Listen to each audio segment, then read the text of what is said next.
I have an important message for a select few. That's not all of you. This is for a select few of you guys that are listening or watching this. It's for trade business owners that have been around for a while. They understand the frustrations of marketing and being in control or not being in control. Guys, it's 2021 and many of you are marketing yourselves like it's the year 2000. Off the back of a global pandemic, we've seen huge shifts in the market with people turning to service providers they know, like and trust. There's never been a better time to establish the tools and frameworks in your business to take advantage of these things. These things that will serve you not only now, but serve the business ongoing. Over at Tradie Web Guys, we've recently launched the Elevation program. It equips businesses with the tools and the programs required to successfully market themselves. It gives you tools to re-engage with your past and present clients whilst nurturing potential clients. It creates assets in your company's name with no proprietary licenses. You own these things 100%.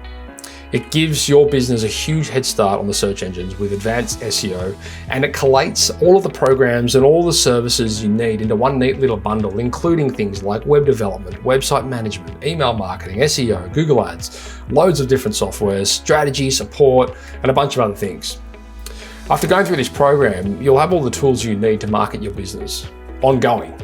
You'll have a huge head start in your marketing, and you'll also have a CRM so you can continue to build your database whilst engaging your current customers and re-engaging those customers that you've essentially forgotten about.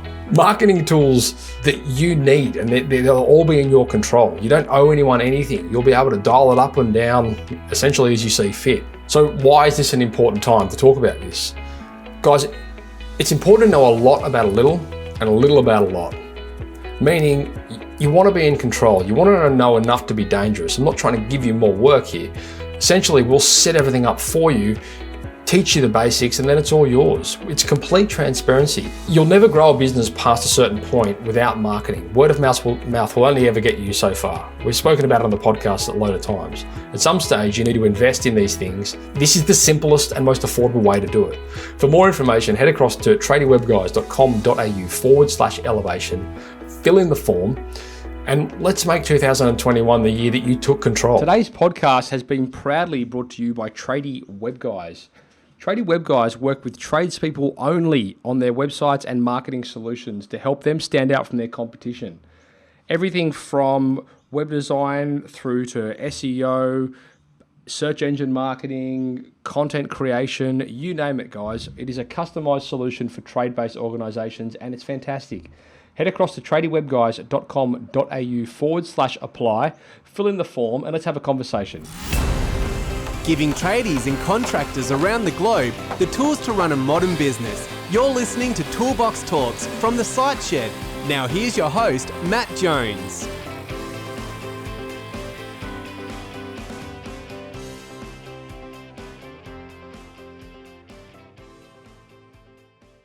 Sam, welcome to the Site Shed podcast. Thanks for having me, mate. It's good to chat on this level. We're normally chatting on conversations regarding the marketing campaigns. However, today we're talking about a bit about your journey. As I mentioned offline, we had one of our followers over, and client, I should say, over in Western Australia sent me a message, and he said, you speak a lot to big businesses and the macro businesses, and then you speak a lot to, guys that are sort of up and coming and things they're doing. But how about we speak to somebody sort of in that mid tier? And then somebody tagged you, and I felt like an idiot because I didn't even think to ask you, but here we are. I think I might even tag myself. Oh, you might. I was like, yeah, I'll do that. Big me. So you're from Stag Electrical. You're based down in Young, New South Wales, which is like 2 hours, I suppose, inland of Canberra. Is that about right? Yeah. So the business started in Young, New South Wales, and June last year we branched out into Canberra. But yeah, so I think, to be honest with you, I'm not even sure if it's north or south, but it's 2 hours trip there. Yeah, so we've sort of been scaling relatively quickly at the moment, but yeah, it's all been going pretty well. Yeah, lovely. So, I suppose the purpose of this conversation is really just to dive a little bit into your experiences and your transition in business over the years, and how your role in your business has evolved, and how your things within the business have evolved, like hiring, marketing, branding, growing and scaling your team. Maybe we can touch on diving into, different markets as you've entered into the ACT in Canberra, just things like that. These are, I suppose, are conversations that growing businesses are having more more than typically a startup. And it's probably conversations that larger businesses do somewhat differently, because they might have HR in place and they might have all these different departments that sort of manage all that stuff. So I know you're very much on the ground and in the trenches, which is great. So I'm looking forward to hearing a bit about your story and the progress of Stag Electrical. And so tell us, how did it start up? What were the foundations of the business? Let's give us a bit of a preface to the conversation. So leaving school, I left in year 10, and it was just like I was just sort of one of the typical students that stopped sort of caring towards the end there and was busting to get out and do an apprenticeship. Straight out of the school exams was like down the street to start applying for apprenticeships. At the time, there was a few going. There seemed to be a few more going around back then than they seem to be these days. So anyway, applied for a few. I was successful for a few at the time. Like got one as a boilermaker, one for local distributor, Essential Energy, and one as a washing machine repairman at this place, which I ended up taking because it was the only legitimate electrical apprenticeship which I really wanted to get into. That's good to know, mate, because my washing machine at the moment is podcast was all the big gurus just for free washing machine. Sorry. It was interesting because it actually really suited me in the end, because like troubleshooting and fault finding and like it turns out I was really analytically minded after a while. It just suited me. And yeah, so I did the apprenticeship for a while, and it was a bit of through the apprenticeship, I ended up having a few different employers. I don't know whether I was just a bad employee or whether I sort of just wasn't ready to be controlled by someone else or whatever it was. So I ended up finishing my trade. I bounced around a little bit. I went down to Albury for a while and worked for a commercial mob down there. I came back to Young and did a few bits and pieces. Did a brief stint in wholesaling straight out of my trade, sort of getting to know the lay of the land and stuff and getting sort of set up. And then I jumped out at a really early age. I was electrical wholesaling, was it? Yeah, right. Yeah. Okay. So I was working with the contractors, getting to know suppliers, stuff like that. Sure. Collected a few bits and pieces, saved up some money and bought some tools. And yeah, I ended up jumping out my own sort of at 20 years old. So I was at the time was quite confident, but looking back now, knew next to nothing about. Yeah, of course. So yeah, it was pretty interesting for sure. So is that when you started Stag? Yeah. So 2007, we started Stag Electrical. Sure. It was just called Stag Electrical at that point. Now we're Stag Electrical Silent Refrigeration. Yeah. I was just a sole trader, obviously, just myself, and had an old beat up Hilux we used to drive around in. When you said development of marketing there, it was funny. Me and best mate or whatever that we went to school together or whatever, back room one day and on paint, like drew up this Stag in an electric chair and made it the size of like this whole side of the ute and stuck it on the side of this thing. It was quite embarrassing to look at, but we were so proud of it at the time, Oh, classic.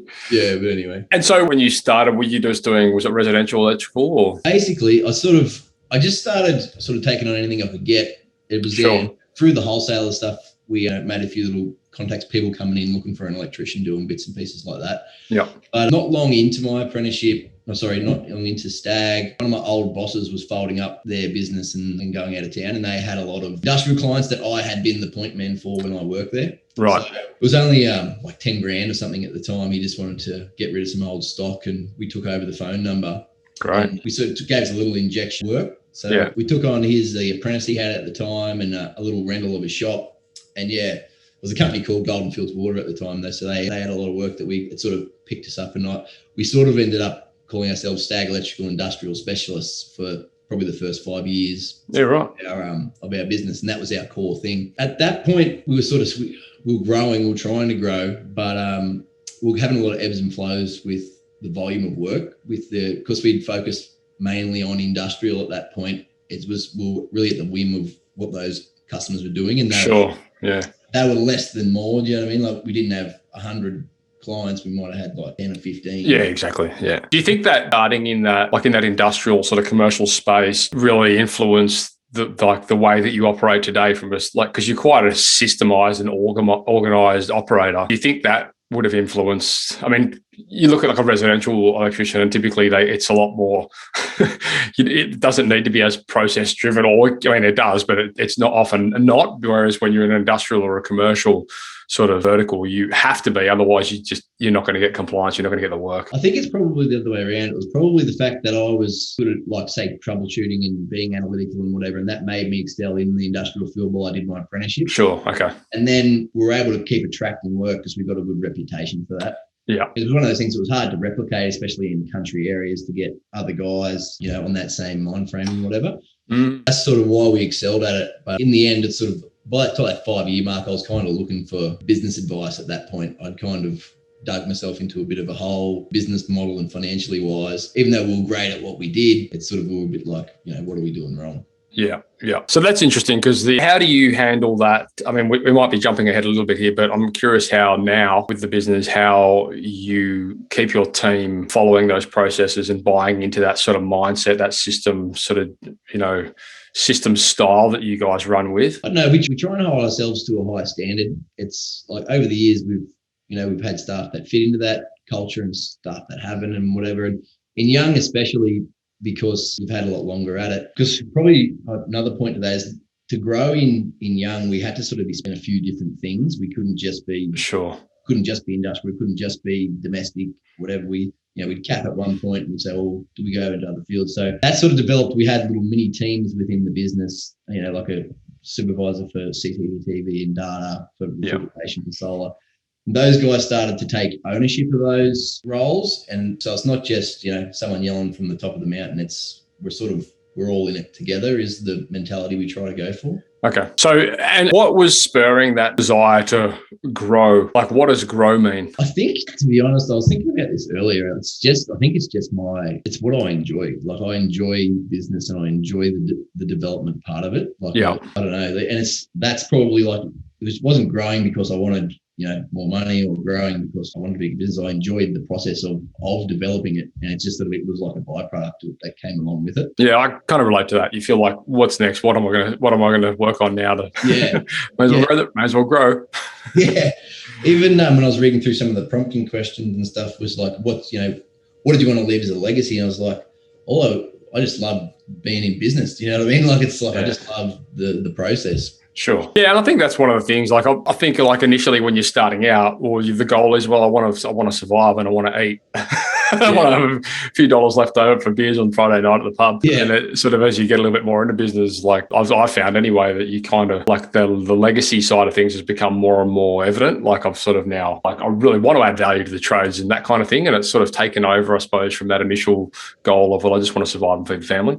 Yeah. But I'm curious, like you were saying, when you're in Young, and I'm guessing because the reason that you were saying you need to branch out is largely because of the population isn't there to facilitate, growth in a specific area of a business, or up to a certain level anyway. So how did you then decide, well, let's go into this or let's go into that? Like, what sort of, was that just an observation or, things that you were seeing? Outside of Young or within?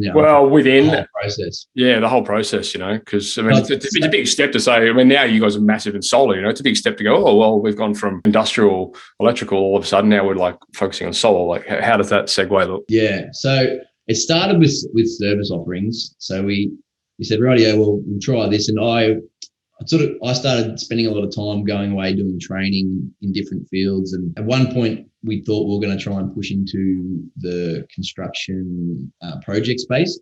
It turned out to be not a good place for us, but that sort of led me down that path. And we were able to, as that developed, we were able to get a few specialist guys in and realize there were holes in these markets locally. We were able to do data and CCTV and solar and refrigeration and all these bits and pieces. And then, so we were doing all this stuff and it was going really well. And sort of like I say, we're still sort of trying to always never settle, like keep the foot on the pedal. So we opened up our range then, our radius. So we went out to like 80K radius of Young, which encompasses a lot of other little towns and stuff and whatever that. And some of those places were shire tradies and stuff like that. They found it hard to get guys, and we were able to create a service where those people got really happy with us being able to come out there and do a really good job. And that started to get really good word of mouth in those areas. And sure, even though I pushed so hard on our marketing, as you know, in Young especially and surrounds, like our word of mouth, because we're 14 years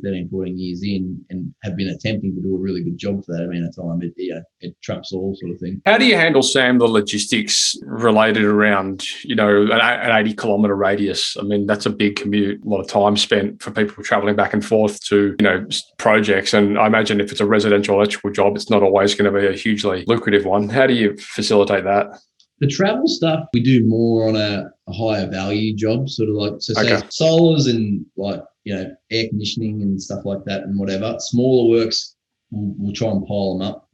Say if we're in aircon service season, we'll try and get 8-9 jobs or whatever. Right. So the travel's a very small component of it. So some of it's accounted for, and a fairly large component isn't accounted for, which we get it on the financial model side of things. So we know we're going to incur roughly this much worth of like fuel and right. stuff like that or whatever. We know if we meet this type of revenue, we're going to have that covered, and we'll get this GP, etc. Sure. I know that's something a lot of guys struggle with I suppose you're probably a little bit lucky in the sense that it's more country based, isn't it? Like you're not dealing with city traffic. Yeah. Like I know a lot of guys. I mean, even when I was in the trade, it could take you an hour to drive 30 kilometres, in peak hour more. Yeah. It's just a disaster. So even Canberra's not too bad. It's like that's right. 20 minutes here, sort of anywhere you want to be in Canberra. Yeah, that's right. And you can kind of take the horse either way, can't you? Yeah. The customers don't seem to mind. Like, so say we're going tomorrow or whatever, it's 40 minutes away or whatever. And they normally they're coming to us because they've had frustrations elsewhere, and it's like, oh mate, that's great. You can come next week. No problems. Yeah. Listen, it's a little bit of travel. Yeah, no problem. Just come and do it. Sure. So let's talk a little bit about team building, staff, HR, recruitment, and how that conversation's looked for Stag over the years. Obviously, we started out as, yourself, you acquired a business which had an apprentice, and then from there it sort of grew and grew. Being in a more, is Young considered rural? Yeah. Oh, yeah, I guess so. Right, we'll call it semi-rural sort of area. Was it hard for you to find and attract staff that were willing to, fit into your, I suppose, company, policy? Culture sort of culture, thing. Yeah. Operationally, it'd be the biggest problem that we had. Sure. For sure. And it seems like, looking at it now, it doesn't seem like a big of an issue because we've got so many guys. But yeah, it was always a struggle. And you've always got you can always get an apprentice and put them through, and it's like, you get those guys and train them and they leave or whatever. And I had a guy pull me up down at the Bunnings car park the other day, another tradie in town that's, he's pretty ambitious and looking to grow his business as well and whatever. He's like, how do you get the guys? I was like, mate, it's a mission. You've got to always be looking. You've got to always keep your eye out, and not be sort of prejudiced to different opportunities. And you got it. It took me this long to get to a point where people actually want to come and work here. That wasn't always like this. So let's talk about that. Why do people want to come work there, and how do they? What's the attraction model look like? When I touched briefly on me working at other places for not long, without getting into too much detail, I feel like the way I came up through my apprenticeship and the way I was treated as an employee, I didn't want to be that way as an employer. And I've always looked at the staff in the business as our greatest asset. Like, we're selling people essentially. Like, they are what people are paying for, to someone to come to your house and do something cool. That's human trafficking, Sam. That's illegal. Yes. Well, just don't send this to the boys. And it's honestly it might sound stupid. I try and look after all the guys here and act like we're a bit of a family. You know what I mean? I feel like I've created an environment here where people come, they know when you can have a laugh. When it's time to put your head down and do the job. We've all got ownership and pride in our work, and we pay our guys what they're worth. It's sort of put a lot of things together to create a place where there's not a lot of other places you can come, get a great opportunity, get a great paycheck, and leave with a smile on your face. That's probably my greatest achievement as a business owner, especially here in New South Wales, is the team we've been able to grow. I'm just really proud of them. Yeah, it's great. And so what sort of things do you do from a team building point of view, and maybe, beyond the social side of things, like in terms of training and in terms of, getting them to help you create process and, remuneration and whatever you think adds to the culture side of things within Stag? Yeah. So we try and sit down with the guys once a year and sort of get an idea of what's really important to them and is there anything we can do to try and assist them in their goals and what they want to achieve. Because we have grown to a little bit bigger size too, there's a lot of opportunity for training and advancement. And it's not just stuck in the business. No matter what happens, you can go into supervisor roles, there's operations managers, etc. It's so do you guys want to go and do your solar course? Do you want to get dual trade in refrigeration? Okay. So just on that, sorry to interrupt, but so how many guys are there now? 20 odd or something? Yeah, I think it's 26. It was 27. 26, okay. And so do you have an obvious organisational chart that lives somewhere? Yeah, so we have an org chart on OneDrive, and we've gone through that sort of time to time, especially when we're talking about promotions and who's in charge of what and roles. And great. And do you use that when in the recruiting stage as well? Do you say to someone, "This is the position we're looking to fill"? Yeah, right. Yeah, so listen, we want to bring in an industrial supervisor. This is who'd be your superior. These are the guys that you'd be overseeing at the time or whatever. Great. And does that, in your experience, does that give them a good vision to like a career path? You know, they can look at it and they can say, oh, okay, well, if I come in here, then these are the positions I can strive for. Or do you map that out and say, look, this is what I'd like to see you in here in 6 months, 12 months, 24 months time, if based on these KPIs, blah, blah, blah. Yeah, I think it seems to help. Like a lot of people you speak to are looking for more than just a job until they're in the ground. You know what I mean? There's really not a lot of opportunity for that in these types of areas. Do you know what I mean? Like it's an escape to the city a lot of the time if you want to something like that. Yeah, it's funny, isn't it? When you're young, that's appealing, but then when you sort of get to our age and you want to settle down a bit, you kind of want to go back to those places. Yeah. Irony. Okay, cool. So anyway, going back, sorry to interrupt you there, but I interrupted you right as you were talking about, well, getting into that whole, you know, we have the org chart and we have that kind of stuff. What was I saying? Well, we're talking about basically how you communicate to the team and build culture and what sort of activities and things you do. So with the training and stuff like that, like we don't do as many social things as what we used to. We still get together for Christmas and all that stuff and whatever and all the rest of it. I found getting together for our toolbox meetings on a regular basis, probably the biggest thing that it brought to light was letting the guys have a voice and a bit of communication. Because as we grew, it became pretty easy to sort of overlook like what was going on the ground sort of thing. As things scaled and you get a lot of other priorities going on, like the guys can be having issues, and unless you're giving them a chance to talk, they're not going to come up and see you in the top office or and we were finding we'd get there and everyone would be quiet to start off with, and by the time you got a couple of guys to pipe up, you'd be like, oh, well, you know, we're having issues with this, we're having this. Like, well, why don't you talk to us? And it was bringing all these issues. I think they felt like they could contribute, and what they said mattered, and you know, we're going to action that, and we're going to make sure by the time we met again that we would have a solution for them. And so how does that look then for you? Like if somebody does come, and how often do you run your toolbox meetings? Is it we try and do it once a month. Monthly, okay. And so if somebody does have an issue, like is someone taking minutes in those meetings?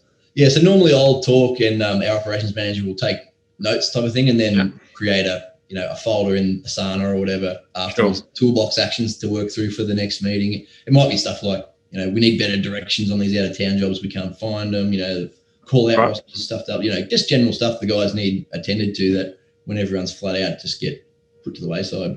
Okay, cool. And then if somebody does highlight an issue or a problem and then it goes into the operations manager who then enters it into project management and works through it, then what happens once there's a resolve? Does it go back to the person that had the original issue? So, hey, what do you think of this?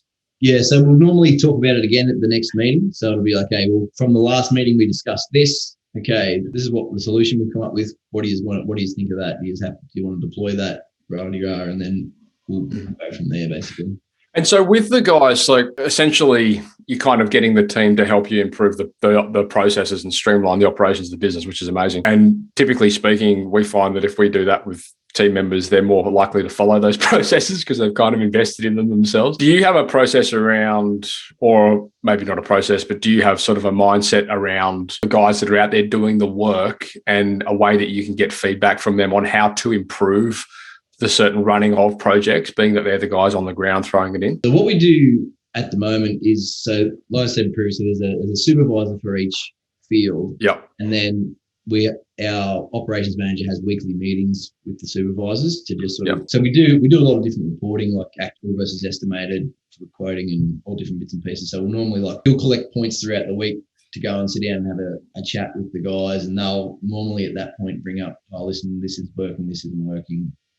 Can we, this guy needs a bit more training. We need some extra gear. We need more safety stuff, or whatever it might be. And then that's sort of chipping away in the background. Then monthly we get everyone there all together. The other thing I try to do at the meetings and is try and share a bit of the bigger business vision, like what I'm working on as a company as a whole, where we're trying to push things and whatever. And so when we're making decisions and passing out orders, like there's a little bit more like reason behind it. It's not just do this because I said so. It's like, well, this helps us achieve this, and try and get buy-in with the guys that we're all sort of working together. It's never a perfect science, do you know what I mean? But that's what we want. Does that get resistance on some levels? Yeah, definitely. Yeah, so we might be there talking about this and that and whatever, and we might have a 15-minute argument Do you know what I mean? Yeah. About, well, what about this? And, oh, well, I think this, and at least getting talked about, I guess. Oh, well, exactly. And there's a lot of good that can come out of arguments. I don't know if you've read The $1 Trillion Coach, but basically, like one of the big frameworks around that from a leadership point of view is we want every meeting, we want to be having hard conversations, and we want to be bringing up these topics. So I know, like that's something that I think a lot of business owners probably fail to do well, is really cast a vision of what the macro picture looks like, so that when we're issuing, like you said, the bite-sized chunks, the tasks, how that all adds up to those bigger picture goals. And I know in the past I've worked in organizations where those bigger picture goals are like just de-incentivize you to work. Like they're really, the big picture goal might be, well, the boss wants to buy a new boat so we can take you water skiing. And we're like, are you fucking kidding? Like, give me a I could not be less motivated to get out of there. So, like, how do you, I know you do a lot of work on this. I know you work with Rob, and a big shout out to Rob and the guys over at Bravo Group. They do an amazing job, in the coaching space for trade businesses. How do you design that framework for vision? How do you design your goals? How does that look for you and Stag? I guess I'd like to think that my goals for the business so much personally orientated that they are business orientated. And I think we've developed a culture where the guys that are here are kind of on the same page as that. We all want to see the business do well. It's not just like my company. It's a business that we've all created. Sure. And that's where I've kind of got it. I probably haven't really spoken directly to the guys in regard to why my vision is the way it is. It's just that we want to have a customer focused, employee, like caring business that we want to try and be the excellence level in the industry. Standard. Yeah, we want to be the line. You know what I mean? Yeah. That's what I found we got buying with. One other thing was, and speaking of books or whatever, I don't know if you've read it, Extreme Ownership, was a big revelation for me reading. There's a big difference between managing people and leading people. Sure. And not, when things go wrong, always looking to yourself first for the blame and realize what you could have done more. And managers are efficient, leaders are effective. Is that the line out of that book? Yeah. Like I realized that when I was reading it, that I was managing to achieve a result, but I wasn't doing all I could to bring the best out in our guys or whatever. And even concepts like leading up the chain of command, like if you're not the top man or whatever, and you're getting reprimanded for something, that what information could I have provided him more so he wouldn't have had to of course. You know what I mean? It's just I thought it was a really interesting concept, and I try to do that, and I think you're always going to get a lot more results looking that way first from the guys. Yeah, sure. And I suppose that kind of stems into a number of things. First of all, that question around we go back to hiring and bringing new people into your team. How do you equip them? So, we've all been in that situation where you go and hire someone thinking they're going to be the golden goose, and you don't onboard them properly. You don't hire properly. You don't onboard them properly. You don't equip them properly. And then all of a sudden they don't do their job properly and you fire them. So how over the years has that improved, Stag? Yeah, so it's a bit of a tough one. It's always a bit of hit and miss. You can do, you do your due diligence, and there's plenty of times I haven't, don't get me wrong. You get someone on board and it's just not a good fit or whatever. I do my best to try and nurture them and sort of give guys the training they need. There's always going to be people that aren't a good fit, you know what I mean? But sure. I've had guys come in and I've seen myself in them as well, and just sort of seeing potential in guys, and just find if you really genuinely want to help the person and they're a good person and they want to be there, there's normally a resolution that can be come to where everybody's yeah. You can only bullshit so far, can't you? And in an initial interview and send us an email with your resume, that's kind of a lot of bullshit very often. I think most business owners today sort of see through that, and they kind of have to take people on and see what they're actually like. It turns out to be the guys that come here and don't give a fuck, basically, are the ones that don't stick around. The guys that come and care, do you know what I mean? It's contagious. Do you know what I mean? That gets seen, and people want to help you and train you and make you better. So going back to the conversation around leadership then, I'd love to hear about your journey becoming, from where you started as to where it is now from a leadership point of view. And then we'll get into maybe some of how your roles and responsibility have changed over the years as well. Yeah, it's a funny one. I didn't consider myself that great of a leader. I felt like I was just doing what I had to do. I feel like I'm constantly trying to develop those skills. And it's not like leadership's a destination, is it? It's always a work in progress. So you can always get better at it. Yeah. And I'd say it wasn't until getting involved with Prava that I really started to get the reality of that situation. How so? Just the basic core principles of business. Do you know what I mean? I was stuck in survival mode previous to that, just making sure that, we ended up accumulating a lot of tax debt and superannuation debt before I was managing the business financially well. We were at stages where we were, cashing in our scrap copper to pay wages, and it's small business is tough. So, but then as we were able to, because Rob's program sort of can take guys from small to big or whatever. And once I was able to leverage some time and spend some more time working on the business, and then you can identify some of these issues and start working on things and whatever, it enabled me to be able to start becoming a better leader. Right. And so what you've basically just spoken to me about just then is more like your personal leadership journey. And what I hear is you just started to really take on responsibility and realize that, if it is to be, it's up to me kind of thing. What about outward facing leadership? Like, how does that look now towards, your team members viewing you as the leader of the organization? How do they perceive it, do you mean? Well, yeah, I mean, how does that, how do you lead your team? I mean, you've obviously gone down down a continuous journey of personal leadership, which is super important for anyone. But then how does from an internal point of view, how are you leading the team, and how does that look how do you lead your management? Do you lead directly with the guys down, at the bottom? I mean, you've obviously got your structure in place. So Yeah. I'm still with you now. Basically, the way the company's structured at the moment, it's me as a general manager, and we have operations managers for both ACT and New South Wales. Not in Canberra, but in New South Wales, we have supervisors below that, and then the staff. So we have our weekly meetings on a management level, and then that tiers down further. I guess as far as it's progressed over time, I came up through those ranks to where I am now and tried to lead by example and set a certain standard with qualities of work and stuff like that. Now it's moved over to a point where I kind of make sure that happen. And then if it's not happening, identify where and why the problems are, and then try and dig in further to that. It might be a conversation with the operations manager first, and then I might go directly to the guy or whatever it might be. So do you try and get back in the trenches every now and then, or get back on that level with the guys that are out there doing the work to try and refine those processes, or do your managers do that? How do you keep on top of that evolution in terms of, making sure the way they're doing things is progressing? Yeah, so I don't end up back on the tools these days. It's probably more of me liaising with the direct supervisors on things and whatever. Yep. So it's kind of a bit of a chain of command type of situation, depending on the problem. Our operations manager isn't trade-based, so it's not like he's going to go and teach me how to wire up a switchboard or whatever it might be. But it's the skills. The skills are with our supervisors more than anything. And that, if there's a standard not being met, it's a conversation with those guys, and then he's dealing with his tradesmen below that. Mm-hmm. And are you tracking that through their metrics, their KPIs? Okay. So we have a productivity tracker for just value of work and stuff like that. We have, so actual versus estimated. There's number of callbacks on a job, safety incidents, etc. We've got a full KPI dash set up where we monitor the business as a whole and narrow down into specific niches and stuff like that. The supervisors quote their own work. So the solar guy's he's doing a solar quote, and then he goes to site and delivers that quote. In an ideal world, sometimes it swaps around and responsibilities and stuff like that. But that's not the technician, that's the supervisor.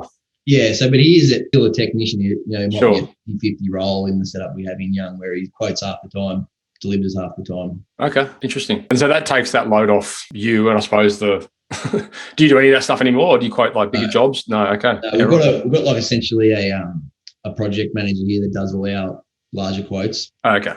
Sort of on the bigger level, and all the smaller stuff's there.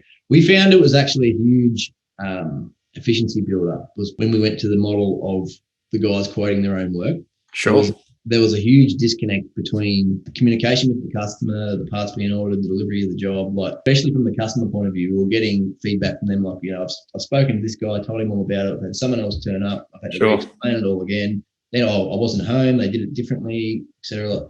The guys are saying we turned up, we had all the wrong gear, we were missing this and whatever. When we sort of unified it, it seemed to really narrow it all in, which is sort of a bit more of a process. So that process alone, how have you created that consistency? I'm guessing there's project management in space, and they've got to do certain things when they're quoting a job. Yeah, so we've got like audits through Simpro to have it sort of uniform to a certain degree. The guys have been doing it in Young for so long now. It's sort of a process they don't need to do.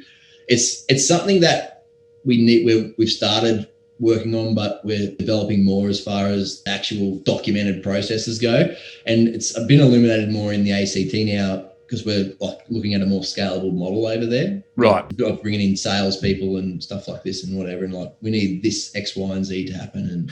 And so those processes that you need for those positions, so if you're bringing new salespeople in and whatever, are they going to be created based off like the current business model that operates out of Young, or are they going to be, because there's a lot more compliance in the ACT, right, with all the government work and that kind of stuff? Yeah, big time. They're kind of nearly two separate models. Sure. Young and ACT. But for example, in the solar space, you can't if you're up against the retailer model or whatever, where everything's quoted from Google imagery and no one really goes to site and it's done like that, that can't really happen in rural New South Wales, essentially. Right. One, because the imagery is not worth using. Yeah. And secondly, there's a lot of situations where the electrical supply to the house will have something unusual about it, like tractive metering, the cables will be run 100 meters the wrong size or whatever. So like if we ever gave anyone a price, it wouldn't be, we'd accurate. Have to go there and change it. You know what I mean? So like it was just another obstacle or whatever.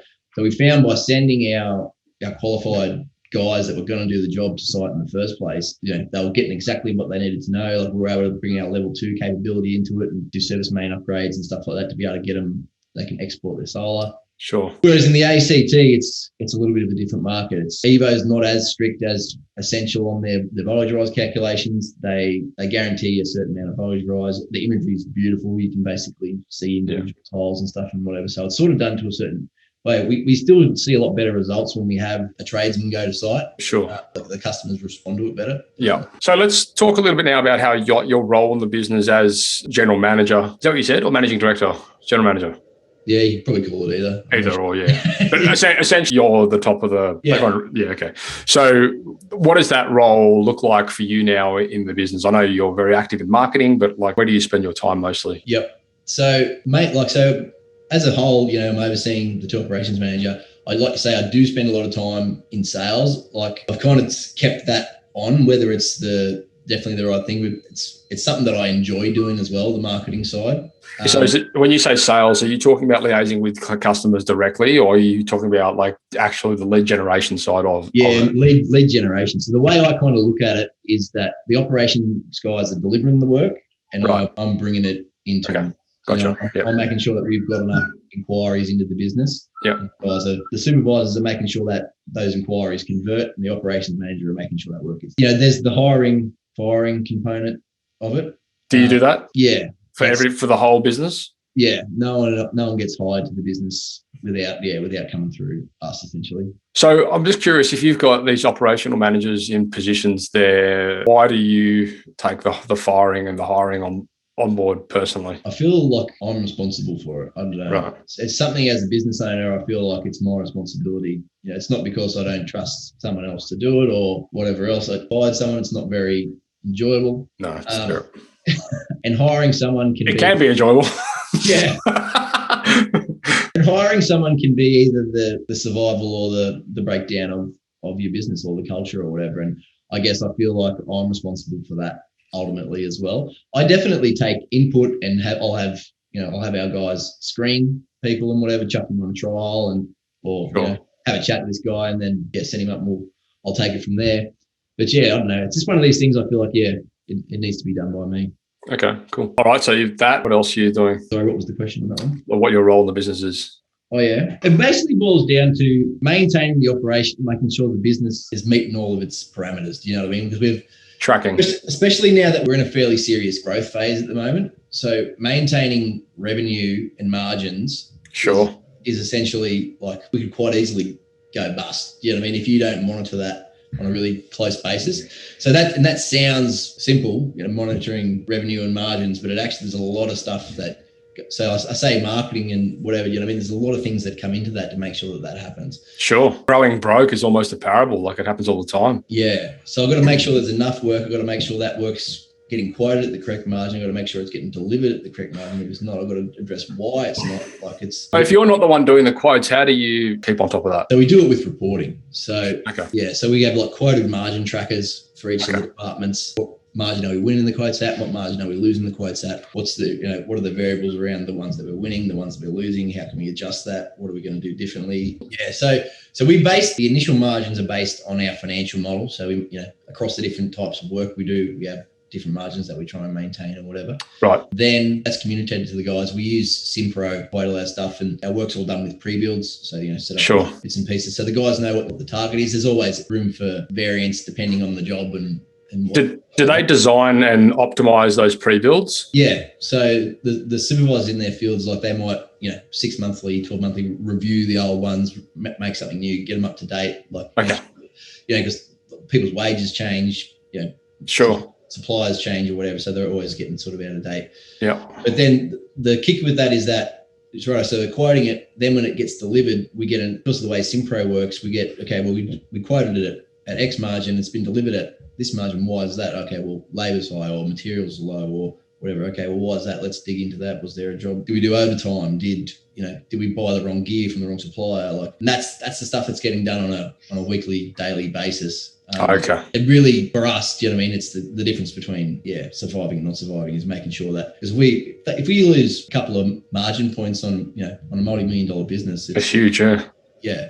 Yeah. So that's a big thing. The other thing that is I'm responsible for probably is developing like new initiatives and processes before they get developed out to the system. Like, for example, at the moment, I'm working on getting iAuditor integrated into Simpro, so that we can do some more systemized quality assurance checks on our soles. Does Simpro not have that built internally? It's got an audit system, but what I've found is like the biggest issue that prompted me to go this way is you can't have a photo as a response in the audit for Simpro. And after sort of chucking a wobbly at the time and, why doesn't this do this or whatever, it sort of came to the realization that Simpro is a really powerful platform for what it's designed to do. And some of the outsider stuff, you need to sort of take advantage of some of the integrations to be able to really excel. And that's really just a metaphor for technology, isn't it? Like there's never one tool that's going to do everything, sadly. Yeah. And even even those softwares you hear about, like some 40, 50 grand software that takes 3 years to implement or whatever, like by the time you do it, it's sort of outdated and whatever. Yeah. And there's always something it won't do. Yeah. Yeah. Yeah, I know. And I've said this before. I think really the interesting space to watch on the technology front is going to be in integration. And I think that's really where I think like a technology company can really build value to the user, just having like an integration, an easy to integrate, platform, which to be honest with you, like trade-based project management, job management tools notoriously suck at it. It's just been a punch. Oh, we've got an open API. Great. I'm just going to go hire a freaking developer full time to bloody integrate it with my email marketing CRM. Like it's just ridiculous. Yeah. So I think that's going to be, I think that could hopefully anyway be the next movement in that space towards that, so that having a better integrations. I think everyone's come to realize there's not one tool that's going to do it all.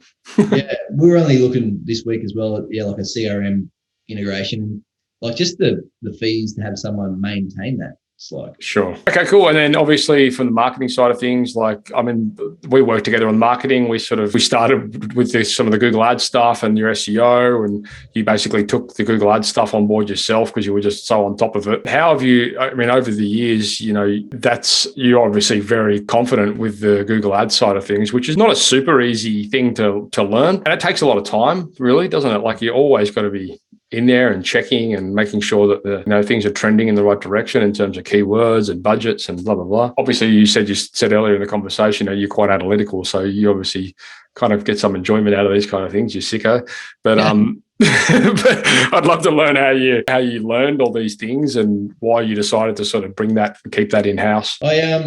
So it was a fair few years back now, before I actually started with Prava, I got involved with a company called Electrician Target. They had like basic like marketing training stuff and whatever. Yeah. And that sort of spurred the it was born from just wanting to be able to get more work, just that hunger and drive that, pushes the business around altogether. And that's sort of where it started. And it's kind of just developed over time.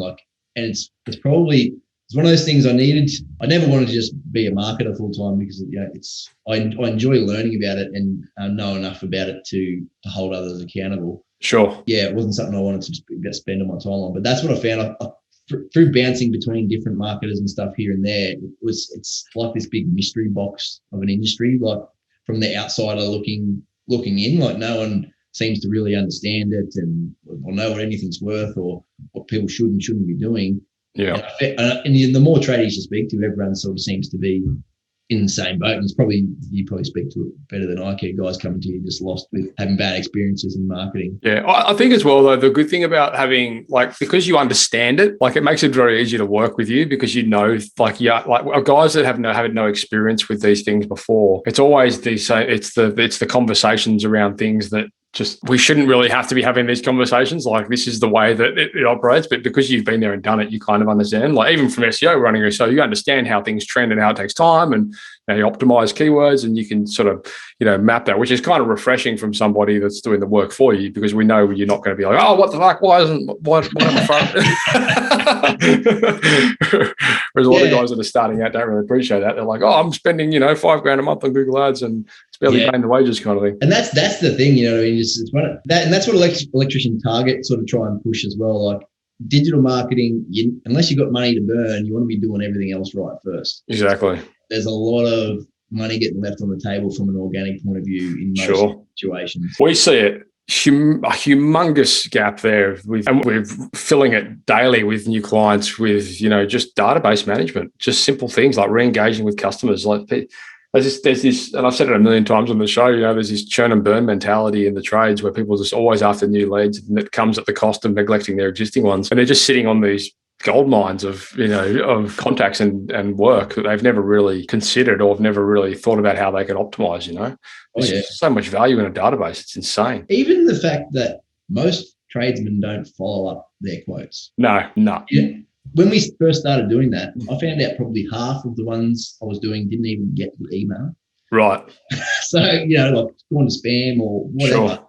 Like all the effort that you put into that, all you did was get a bad reputation out of it for not sending them a quote. Like it's just, and that's just the beginning. You know what I mean? The beginning of exactly right. It's funny you say that, because that's actually that was the first thing that we looked to eliminate when we started setting up funnels and things like that for businesses. The first thing we tried to eliminate was the follow-up process. And the first step in the follow-up process very often is, once you submit the proposal, the next day, send them an SMS through the software saying, hey, did you get this proposal? Because like you said, sometimes it ends up in spam or junk or whatever, or sometimes you just fuck up the email address. You might spell something wrong, and they just don't receive it. So, oh man, I tell you what, this follow-up process has just been a fresh of breath air to so many businesses, because now they can essentially just send the proposal and the technology does all the heavy lifting and the follow-up for them. It's amazing. Yeah. But look, you're right. It's ridiculous the amount of work you put into doing all these things, and the amount of work you don't, like most of the people out there, don't put in to following it up. That's the easy part. You've done the hard part. I think it comes from like a mental thing or whatever of not, if people feel like they're pushing them, you know what I mean? Or like, I can't call him and ask and all this stuff. And it wasn't until I did a little bit of training in sales and a few books. There was a book, Grant Cardone, If You're Not First, You'll Last, about like selling in a financial crisis and stuff, and some of the stuff in there. And it's just like, these people, they came to you. They want you to give them this thing, right? Like all you're doing is making sure they've got everything they need. Do you know what I mean? And if they don't want you to call them back anymore, they're going to tell you. Do you know what I mean? Like I've had experiences when, we're going to go and buy a vehicle for the business or something, and I've called him up and got a quote, and then he calls me every 2 weeks. And I was like, I don't really have the money at this stage. But then a week later, I'm calling him, hey, we still right to do that car. It's just the sales cycle change. People aren't always ready to buy, but you need to be front of mind for when they are. Yeah, and we found one of the best ways to do that through this process that we've developed is just touch points that aren't selling. So, for example, if you submit a quote to a client for a solar installation or whatever it might be, over the course of the next 3 weeks, 3 months, 3 years, whatever, depending on how long your sales cycle is, just relevant, useful information that isn't pushing a sale, but it's just keeping you front of mind, like you say. So it might be a resource on solar, or it might be an interesting, panel technology that's coming into the market, or it could be anything, but like these communications can all be automated. And it's amazing. We do it ourselves, and the amount of emails we get people like respond saying, "Oh, amazing! That's so useful. Thanks for that." And I'm like, "What are they talking about?" And I realize they're part of an automation. I'm like, "Oh yeah, okay." Yeah. Even though your business is the biggest thing in your mind, it turns out not everyone else is thinking about you. You know what I mean? Unless you're a model. Sure. Yeah. And like you say, if you send the proposal, most cases they've received it. And to be honest with you, most proposal software out there will tell you if they've received it. So you can log in and say, they've opened this email. You know they've got it. Like, people aren't stupid. They just either they don't have the money, they don't have the time, it's not a priority, whatever it might be. So you don't need to be actively or proactively like ramming your proposal down their throat. They've got the bloody thing. Just be useful. Yeah. Ironically, we call ours the anti-follow-up process, because although you're following up, you're sort of not. Oh, yeah. All right, mate. Well, this has been great. Is there anything else we should discuss, I suppose? I'm just trying to think in terms of this specific conversation. We've covered HR, we've covered marketing, we've covered a bit of your segue into expanding into different verticals within the organization. We've covered you expanding into different markets for a bigger market share in a different sort of location. What about some of that big picture stuff? Where do you see yourself, or where do you see Stag Electrical over the next 5 or 10 years? I'd like to, big picture, and I'm still in two minds whether the ACT expansion is going to be me. I know that whenever things all settle down, I'm always hungry for that next step or whatever. But there's, in the back of my mind, there's always, do we go state, or maybe one day national sort of company or whatever. That's the big end picture. And as far as what I'd like to see left behind is, I'd like to build Stag to a household name that is known for giving good value and customer service, and that look after their people. That's probably the simple way of looking at it. What would that look like in 10 years' time for you and your role within the business? Will you still be active in there as managing director, or? I think I'd like to see myself at that stage being managing from a board level. Yeah. Bringing in the GM to oversee the multiple locations and Sure. Yeah, doing it from there, doing it from the board. If that is the bigger picture, there's no way you'd be able to be doing what you're doing now. I mean, you're not going to be the guy running Google Ads campaigns for a company that's national. Yeah, exactly. So I guess there's a lot of journey and growth for yourself personally that have to take place between now and then for that to happen. Definitely. And I'm at a stage where I don't have that information. Do you know what I mean? For me to go to a board level management of this company or whatever, that's information I've got to go out there and get. Do you know what I mean? So it's a whole nother journey to go on. Great. Well, mate, this has been awesome. Thank you for your time. I know you're a busy man running Google Ads campaigns and things like that. Hiring, firing. So for the listeners and viewers out there, Sam's website, stagelectrical.com.au. Actually, by the time you view this podcast, you'll probably see the new website, which we're just about to launch probably over the weekend. So, well, then that's again been another ongoing conversation, isn't it? I mean, we could probably go down an entire rabbit warren about getting the right people in your corner and getting the right assets set up in your own names and all that kind of stuff. Yeah. I know that's it's been a bit of a punish, but we won't go down that path today. But yeah, stagelectrical.com.au, and Sam's in the Facebook community, guys. So if you've got any questions when you see this podcast come through, I'm sure if you shout out and share your experiences or ask any questions, Sam will be more than willing to answer them for you. Happy to talk business any day. Absolutely. Mate, thanks very much for your time. Congratulations on all of your success, and I'll look forward to the Stag evolution. Thanks, mate. Look forward to it with you. Thanks, mate.